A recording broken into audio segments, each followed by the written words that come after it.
Greetings and what's up, everyone? It's Leah Love back for another short video. Here I am addressing Black folks nonsense. Greetings and welcome to my channel. If you are new here, I'm sending you a hearty welcome. I am Leah Love. I am a homemaker and a homeschooler for over 10 years, and I'm also a conservative. So here I talk about a plethora of topics that are of interest to me and to those who are following. So if you enjoy this content, please consider subscribing and hitting that notification bell and also sharing. Today I'm going to be discussing one of many annoying comments that I get from various Black individuals on my social media platforms. Because I'm a conservative, Black liberals tend to feel it their duty to share with me the flashing, breaking news that I am being a sellout and a coon, and feel the need to reprimand me. So one of the comments that I get, which I find extremely hilarious but then sad at the same time, is if I have posted something of interest on, let's say, Instagram, and then I get this random Black man who is saying, it's no wonder, that your message is so off and that you are such a clown because you only have white people responding and enjoying your posts. Clearly, there are not enough Black people here to enjoy it. And I always laugh at that because it is the epitome of the slave mentality that unfortunately far too many Black people have, in the sense that they want to impose a groupthink and a false sense of unity amongst Black people. And the only unity that they can manage to muster is this sense of victimization, that in one form or other, they're always going to be victimized in America.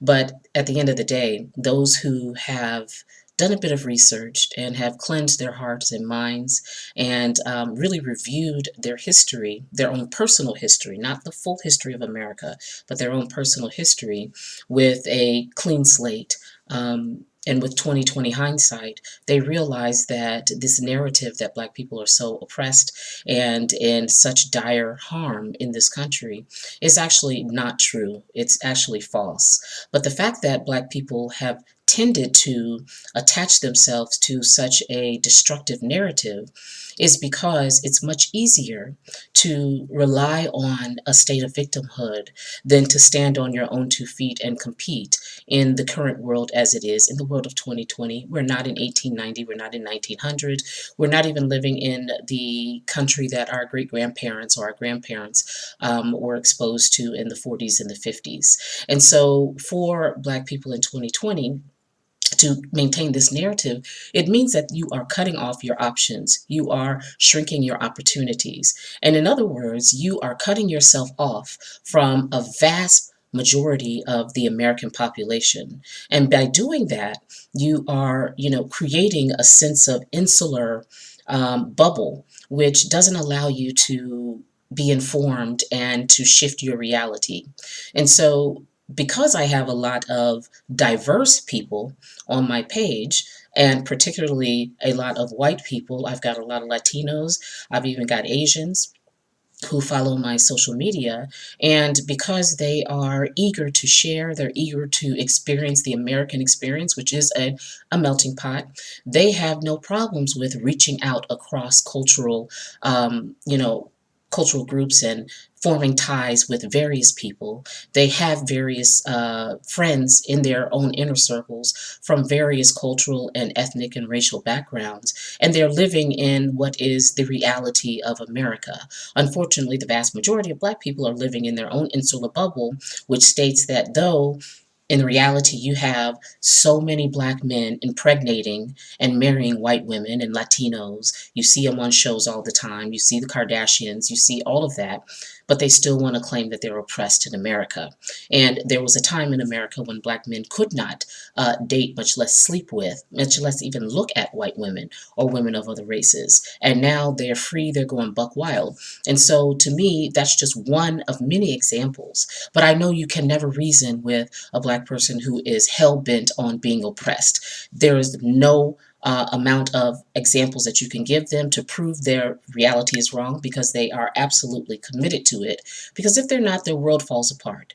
So, of course, I'm not going to have a plethora of Black people on my page because they insist that what I am saying and what I am doing and what I believe in and that my own personal experience is wrong.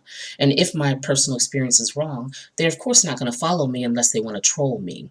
So I'm living in a reality where I want to take full advantage of the opportunities that America offers. And because of that, I have a plethora of different types of people and cultures and ethnicities that I interact with. And I actually want to be happy. I want to live a good life. I don't want to live my life being angry and feeling victimized and social justice worrying behind every door and looking to see who's going to jump out at me and who's going to chase me down the street unless it's Antifa.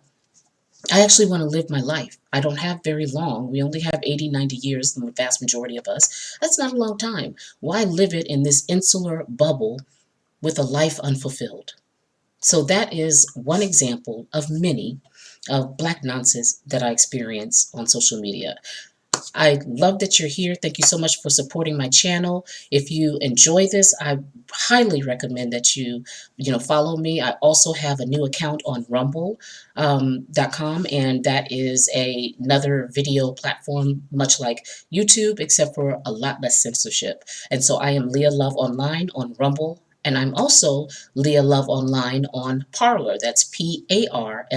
That's a free speech social media platform, somewhat similar to Instagram, but minus all the censorship and deplatforming and shadow banning, which so many of us conservatives are experiencing right now. So we are all branching out on as many platforms as we can get on so that we can ensure that our message continues to get out.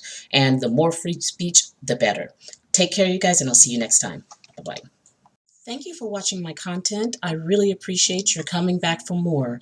If you would please subscribe and click that notification bell, you'll definitely be able to see the upcoming videos, and you definitely don't want to miss it. Thank you.